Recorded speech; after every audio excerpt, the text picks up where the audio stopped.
নমস্কাৰ বন্ধু বান্ধৱীসকল মই আপোনাৰ মোৰ ইউটিউব চেনেল আইমুন কালাৰ ৱৰ্ল্ডৰ অন্য এটা ভিডিঅ'লৈ আপোনালোকক স্বাগতম জনাইছো। আশা কৰোঁ সকলো ভালেই মোৰ বৰ্তমান ভালেই বাৰু। আজি মই আপোনালোকৰ বাবে এই যে মই পিন্ধি আছো কাপোৰযোৰ দেখিছে নহয়, এই কাপোৰযোৰ কিদৰে কৰিছো আজি আপোনালোকক সম্পূৰ্ণ ভিডিঅ'টো দেখাম বুলি ভাবিছো। যিহেতু এইযোৰ ৰিবন এম্ব্ৰইডাৰী মেখেলা চাদৰ হয়, মই নিজ হাতেৰে কৰিছো আৰু আপোনালোকক ভাবিলো এই ভিডিঅ'টো শ্বেয়াৰ কৰোঁ। সেয়েহে এই ভিডিঅ'টো সম্পূৰ্ণকৈ আপোনালোকে চালে গম পাব কাপোৰযোৰ কিদৰে বনাইছো। যিহেতু মই এই কাপোৰযোৰ নিজ হাতেৰে বনোৱা হয় বুলি কৈ আছো আৰু এই কাপোৰযোৰ মোৰ বাবে বহুত দীঘল আছিল দেই, যাৰ বাবে মই অলপ কাটি ললো। দেখিছে নহয়, কাটি লৈ এয়া পটি লগাইছো। আপোনালোকক ভিডিঅ'টোত সেইখিনি দেখুওৱা নাই বাৰু, তথাপি আপোনালোকক কৈ দিছো বাৰু। আৰু লগতে মই এইখিনি যে গেৰু ডিজাইন দেখিছে নহয়, এই গেৰু ডিজাইনখিনিহে আপোনালোকক আজি দেখাম বুলি ভাবিছো। কিদৰে আঁকিছো আৰু কিদৰে কৰিছো সম্পূৰ্ণ ভিডিঅ'টো দেখাম।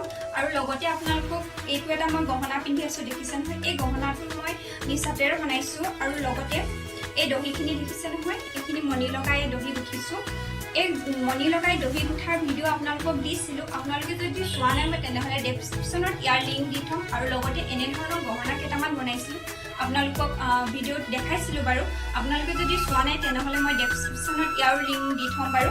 তেনেহ'লে বলকচোন আজি মই এই কাপোৰযোৰ কিদৰে কৰিলোঁ আপোনালোকক সম্পূৰ্ণ ভিডিঅ'টো দেখাম। আৰু যদি ভিডিঅ'টো চাই ভাল পায় তেনেহ'লে লাইক কমেণ্ট শ্বেয়াৰ কৰিব। আৰু যদি ভিডিঅ'টো আপোনালোকৰ বাবে উপযোগী বা আপোনালোকৰ ভাল লাগে তেনেহ'লে চেনেলটো ছাবস্ক্ৰাইব কৰাৰ লগতে কাষতে থকা বেল আইকনটো অন কৰি দিব, যাতে মই দিয়া ভিডিঅ'বিলাকৰ নটিফিকেশ্যন আপোনালোকে পাই থাকে। তেনেহ'লে বলক এই কাপোৰযোৰ কিদৰে কৰিছোঁ আপোনালোকক সম্পূৰ্ণ ভিডিঅ'টো দেখাওঁ। এইখিনি হৈছে লেছ, যিখিনি লেছ মই চাদৰ মেখেলাৰ য'ত লগাই লৈছোঁ, চাদৰটো লগাইছোঁ আৰু মেখেলাটো লগাইছোঁ। আপোনালোকক দেখুৱাইছোঁ নহয়, এইফালে এটা চিলভাৰ কালাৰ হয় দেই, এইটো এটা চিলভাৰ কালাৰ লগাইছোঁ আৰু পিংক কালাৰ এই দুটা। এয়া দেখিছে নহয়, চাদৰখনত মই ধুনীয়াকৈ লগাই ল'লোঁ। এয়া এনেদৰে লগাই লৈছোঁ, আপোনালোকক দেখাইছোঁ বাৰু ভালদৰে। আৰু এইফালে মই যিখন মোৰ ড্ৰয়িঙৰ বহি আছিল, ইয়াত মই বিভিন্ন ধৰণৰ ডিজাইন বনাই থৈছোঁ আৰু তাৰ পৰাই মই এটা ডিজাইন বাছি লৈছোঁ। এইটো যে ডিজাইন দেখিছে নহয়, এই ডিজাইনটোৱে মই চাদৰখনৰ আঁচলত কৰিছোঁ দেই। এই আঁচলটো দেখিছে নহয়, এই আঁচলটোত মই এনেধৰণৰ ডিজাইনটো কৰি লৈছোঁ। আৰু যে আপোনালোকক কৈছোঁ মই যে চাদৰখনৰ মাজত কিদৰে ডিজাইনটো বনাইছোঁ তাকো দেখাম। এয়া দেখিছে নহয়, চাদৰখনৰ মাজত মই এটা ৰঙৰ ডিবা লৈছোঁ আৰু ৰঙৰ ডিবাটোৱে এনেদৰে গোল গোলকৈ আঁকি লৈছোঁ। এয়া মই কলম লৈছোঁ দেই, এইডাল কলম হয়, কলমৰ সহায়তে আজি মই চাদৰখনৰ মাজত এটা ডিজাইন ধুনীয়াকৈ বনাইছোঁ। যিহেতু এনেধৰণৰ ডিজাইনবিলাক আপোনালোকে নিজে বনাব পাৰে, নিজে আচলতে ডিজাইনবিলাক সৃষ্টি কৰিব পাৰে, এনেদৰে বনাই গ'লে হৈ গ'ল। আৰু মই আপোনালোকক এই ডিজাইনটো ইয়াত হয়তো আপোনালোকে ভালদৰে ধৰিব পৰা নাই, যিহেতু এইযোৰ গে কালাৰ কাপোৰ হয় ন, গে কালাৰ কাপোৰত ব্লু কালাৰ পেনে যদি এনেদৰে অঁকা হয় ইমান এটা ধৰা পৰা নাই কেমেৰাত। কিন্তু আপোনালোকে যেতিয়া মই গোটেই ফুলকেইপা ৰিবনৰ সহায়ত যেতিয়া কৰিম তেতিয়া হয়তো স্পষ্টকৈ ওলাই পৰিব, তেতিয়া আপোনালোকে ইয়াৰ পৰা ফটোটো ল'ব পাৰিব আৰু আপোনালোকে এযোৰ ধুনীয়া মেখেলা চাদৰ কৰিব পাৰিব। এয়া মই প্ৰথমে ইয়াত ফ্ৰেমত ভৰাই লৈছোঁ, যিহেতু ৰিবন এম্ব্ৰইডাৰী কৰিবৰ কাৰণে এনেধৰণৰ এটা ফ্ৰেম লাগিব আৰু ফ্ৰেমত ভৰাই আপোনালোকে এম্ব্ৰইডাৰীখিনি কৰিব লাগিব। আৰু এইফালে মই এংকৰ গুলি লৈছোঁ আৰু লগতে ৰিবন লৈছোঁ। ইয়াত ব্লেক কালাৰ এংকৰ গুলিয়ে লৈছোঁ। আৰু এইফালে দেখিছে নহয়, বেজীটোত সূতা ভৰাই মই এনেদৰে আপোনালোকক দেখুৱাৰ ধৰণে মই সূতাখিনি ভৰাই লৈছোঁ আৰু এইফালে গাঁঠি দি লৈছোঁ দেই। আপোনালোকে চাই যাবচোন ভিডিঅ'টো। আৰু যদি ভালদৰে আপোনালোকে মন কৰে আপোনালোকে সহজে এযোৰ মেখেলা চাদৰ ধুনীয়াকৈ নিজৰ বাবে বনাই ল'ব পাৰিব। আকৌ তলফালৰ পৰা বেজীটো উলিয়াই আনি এয়া এবাৰ তললৈ এবাৰ ওপৰলৈ, ঠিক তেনেদৰে মই দেখুৱাৰ ধৰণে আপোনালোকে কৰিব লাগিব। বেজীটো এবাৰ তললৈ এবাৰ ওপৰলৈ কৰি এনেদৰে এটা ডিজাইন বনিব। এয়া দেখিছে নহয়, ঠিক এনেদৰে চিলাইখিনি আপোনালোকে কৰিব লাগিব। আৰু গোটেই ডালকেইটাত মই এনেদৰে চিলাইখিনি কৰি লৈছোঁ, আপোনালোকে এনেদৰে চিলাইখিনি কৰি যাব।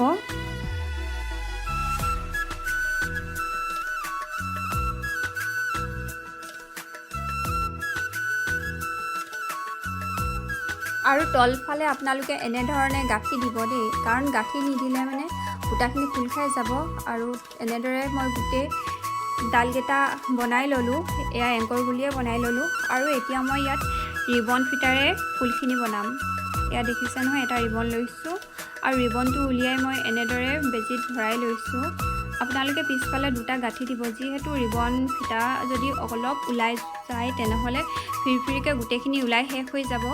ফুলপাহ একেবাৰে নাইকিয়া হৈ যাব সেয়েহে আপোনালোকে ৰিবন ফিটাৰ কৰিলে দুটা গাঁঠি দিব লগতে জ্বলাই ল'ব দেই আপোনালোকক জ্বলোৱাটো মই ইয়াত দেখুৱা নাই বাৰু কিন্তু আগৰ ভিডিঅ'ত মই আপোনালোকক দেখাইছিলোঁ যদি আপোনালোকে জ্বলাই নলয় তেনেহ'লে গোটেই ৰিবনখিনি ওলাই শেষ হৈ যাব সেয়েহে আপোনালোকে জ্বলাই ল'ব আৰু এইফালে ফুলকিপা দেখিছে নহয় একেবাৰে সহজভাৱে আপোনালোকক দেখাবলৈ চেষ্টা কৰিছোঁ যিহেতু মই কামখিনি আপোনালোকক একেবাৰে সহজভাৱে দেখাবলৈ চেষ্টা কৰোঁ যিহেতু শিকাৰো থাকে আৰু যিবিলাকে একেবাৰে আজিলৈকে এনেধৰণৰ ৰিবন বনোৱা নাই তেওঁলোকে বনাবৰ বাবে মই একেবাৰে সহজভাৱে দেখাবলৈ চেষ্টা কৰোঁ যিহেতু কঠিন কাম কিছুমান দেখাই দিলে আপোনালোকে দেখি ভাল পাব পাৰে কৰিবলৈ আপোনালোকৰ অসুবিধা হ'ব সেয়েহে মই এনেধৰণৰ সহজভাৱে দেখাবলৈ চেষ্টা কৰোঁ কামখিনি আৰু ভালো লাগে এনেধৰণৰ কামখিনি কৰি সেইটো কাৰণে আপোনালোকক একেবাৰে সহজভাৱে দেখাইছোঁ দেই ফুলকিপা খুব মৰম লগা ফুলকিপামান বনাইছোঁ আপোনালোকে এয়া দেখিছে নহয় বেজীটো উলিয়াই আকৌ সমানত লৈ বেজীটো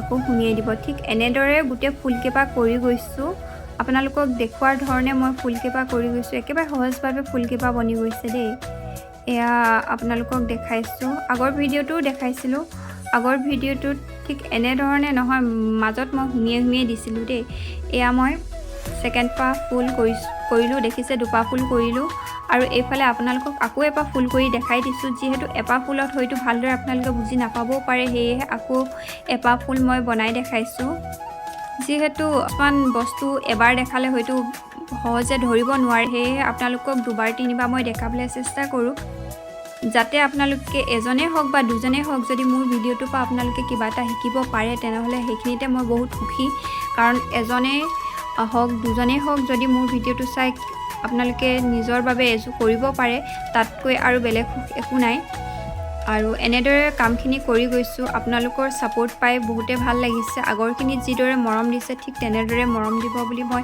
আশা ৰাখিছোঁ আৰু আপোনালোকে ক'বচোন মোৰ বাৰু ভিডিঅ'বিলাক চাই কেনে লাগিছে আৰু আপোনালোকে এটা কমেণ্ট কৰিব মোৰ ভিডিঅ' আপোনালোকে ক'ৰ পৰা চাই তাকো কমেণ্ট কৰি জনাব আৰু এনেদৰে গোটেই ফুলকেইপা কৰি যাব লাগিব একেবাৰে সহজ টিপছত আপোনালোকক মই ফুলকেইপা বনাই দেখাইছোঁ আজি ভিডিঅ'টো অলপ দীঘলীয়া হৈছে যিহেতু বহুতে কয় যে বা অলপ ভিডিঅ'বিলাক লাহে লাহে দেখাবাচোন যাতে ভালদৰে বুজি পাওঁ সেয়েহে আজি আপোনালোকক ভিডিঅ'বিলাক অলপ লাহে লাহে কামবিলাক কৰি দেখাইছোঁ যাতে আপোনালোকে ভালদৰে বুজি পায় সেয়েহে অলপ লাহে লাহে এনেদৰে দেখাইছোঁ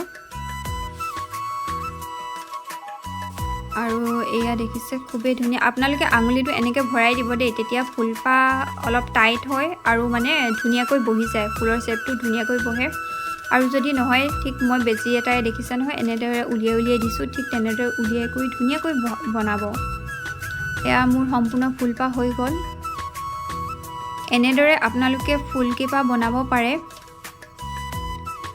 এয়া মই এনেদৰে ফুলকেইপা বনাই লৈছোঁ আৰু এইফালে আপোনালোকে গাঁঠি দিব ইয়াত মই দুটা গাঁঠি দি দিছোঁ আৰু আপোনালোকে পাৰিলে অলপ জ্বলাই দিব দেই যাতে ফুলকেইপা ওলাই নপৰে এয়া মোৰ ফুলকেইপা বনোৱা হৈ গ'ল এইফালে পাতকেইখিলা বনাবৰ বাবে মই এটা সেউজীয়া ৰিবন লৈছোঁ এয়া সেউজীয়া ৰিবনটোৰে মই এনেদৰে পাতবিলাক বনাই গৈছোঁ আপোনালোকক দেখুৱাৰ ধৰণে মই পাতকেইখিলা বনাইছোঁ একেবাৰে সহজভাৱে বনাইছোঁ এয়া দেখিছে নহয় এনেদৰে বেজীটোৱে আকৌ ৰিবনৰ ভিতৰত সুমিয়াই দিলে হৈ গ'ল কিন্তু আপোনালোকে এইটো যিটো যে দেখাই আছোঁ এনেদৰে পাতখিলা বনালে অলপ ৰিবন প্ৰয়োজন হয় কিন্তু ফুলকেইপা যি ধৰণে বনাইছোঁ ফুলকেইপাত কিন্তু ইমানটা ৰিবন প্ৰয়োজন নহয় দেই কম ৰিবনৰ ভিতৰতে ফুলকেইপা হৈ যায় কিন্তু পাতকেইখিলাত অলপ ৰিবন প্ৰয়োজন হয় যিহেতু দুইটা ছাইডে মেৰ খাই যায় সেয়েহে অকণমান ৰিবন প্ৰয়োজন হয় একো নাই বাৰু পাতকেইখিলাত অলপ ৰিবন প্ৰয়োজন হয় বাবে মই এনেদৰে ৰিবনখিনি লগাই দিছোঁ তিনিটাকৈ লগাই দিছোঁ আৰু বাকীখিনি ৰিবন এনেদৰে এখিলাই দি গৈছোঁ দেই পাত এখিলাই দি গৈছোঁ এখিলা দি গ'লেও খুবেই ভাল লাগে দেখিবলৈ এনেদৰে আচলতে যিকোনো এযোৰ মেখেলা চাদৰ বনালে তাৰ কালাৰ কম্বিনেশ্যনটো মেইন হয় আচলতে কালাৰখিনি যদি ধুনীয়াকৈ বনাব পাৰি বা ভাল হয় তেতিয়া দেখিবলৈ ভাল লাগে আৰু এইফালে যিহেতু মই ইয়াত মণি নলগাওঁ সেয়েহে মই এনেদৰে মণি টাইপত ৰিবনেৰে মিলাই দিছোঁ সৰু ফুলকেইপাত এনেদৰে দি দিছোঁ। আৰু এইফালে দেখিছে নহয়, আপোনালোকক কৈ আছোঁ যে ডিজাইন কেইবাটাও বনাই দেখাম। এনেধৰণৰ কিছুমান সৰু সৰু ডিজাইন মই এই কাপোৰযোৰত দিছোঁ। দেখিবলৈ আচলতে বহুত ভাল লাগে তেনেধৰণৰ ডিজাইনবিলাক দি দিলে। আপোনালোকক সেয়েহে কৈ আছোঁ একেবাৰে শেষলৈকে ভিডিঅ'টো চাবলৈ। আচলতে এই মাজৰ গেউ ডিজাইনটো বহুতে বিচাৰি ফুৰে, মানে বহুতে কয় যে বা গেউ ডিজাইনটো দিবাচোন, গেউ ডিজাইনটো কেনেকৈনো বনোৱা, কেনেকৈ কি কৰা দেখাবা বুলি বহুতে কয়। সেয়ে মই এই গেউ ডিজাইনটো আপোনালোকক দেখাইছোঁ। গোটেই কাপোৰযোৰ মই এনেদৰে কৰি গৈছোঁ। আৰু এইফালে যে ডাঙৰ ডাঙৰ ফুলকেইপা দেখিছে নহয়, সেই ফুলকেইপাহৰ মাজৰখিনি বৰ উকা উকা লাগিছে নহয় জানো। সেই উকা উকা লাগি থকাখিনিৰ মাজতে মই ভাবিছোঁ এটা এটা বগা মণি চিলাই দিম আৰু দেখিবলৈ তাত ভাল লাগিব। আচলতে মণিকেইটা লগাই দিলে কাপোৰযোৰ আৰু বেছি ধুনীয়া লাগিব। সেয়েহে তাত এটা এটা মণি লগাই দিম। এয়া দেখিছেনে, মণিকেইটা ধুনীয়াকৈ জিলিকি উঠিছে। এয়াই হৈছে কাপোৰযোৰ। আপোনালোকে বাৰু কাপোৰযোৰ ভিডিঅ'টো চাই কেনে পালে লাষ্টত এটা কমেণ্ট কৰিব, কিন্তু একেবাৰে নাপাহৰিব। তেনেহ'লে অন্য এটি ভিডিঅ'ত লগ পোৱা আশাৰে আজিলৈ আহিছোঁ। তেতিয়ালৈ সকলো সুস্থ সবল থাকক তাৰে কামনা কৰি আজিলৈ বাই বাই।